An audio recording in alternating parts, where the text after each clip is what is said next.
इन्फोसिस ने इस महीने 700 कर्मचारियों की छटनी के बाद निकाले गए कर्मचारियों के दबाव की वजह से असेसमेंट पर रोक लगा दी है। खबर पर ज्यादा जानकारी दे रही हैं सुमिता करीर।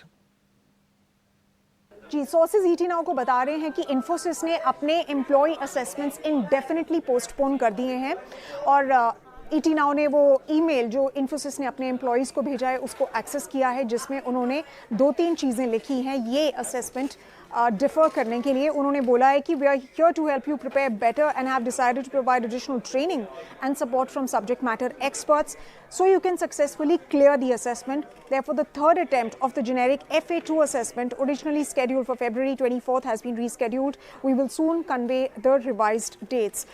Now, अब ये इम्पॉर्टेंट इसलिए हो जाता है क्योंकि पहले भी जो असेसमेंट्स हो चुके हैं उसमें काफ़ी सारे एम्प्लॉयज़ को ले ऑफ किया गया था। कुछ नंबर्स बोल रहे हैं 300 से ऊपर थे, बट टर्मिनेटेड एम्प्लॉयज़ ने बताया कि एटलीस्ट 700 लोगों को फायर किया गया था इन्फोसिस में से।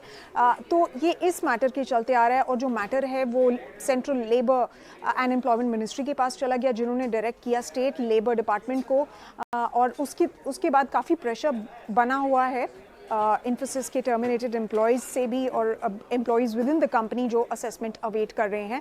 इनफैक्ट स्टेट लेबर डिपार्टमेंट ने रिपोर्टेडली इन्फोसिस के ऑफिशियल से मीटिंग की और उन्होंने एक कमेंट जारी किया जिनमें उन्होंने बोला कि जो आईटी सेक्टर में जो ले-ऑफ्स हो रहे हैं उसमें ट्रस्ट का एक काफ़ी ज़्यादा डेफिसिट है। शुक्रिया करेंगे सुमिता। बढ़ते आगे।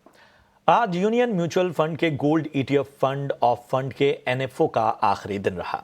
10 फरवरी से खुले इस एनएफओ में 1000 रुपए की न्यूनतम राशि से निवेश की शुरुआत हो सकती है।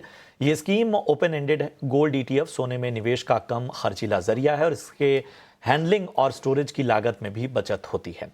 गोल्ड ईटीएफ के रिटर्न मार्केट कीमतों पर आधारित होते हैं।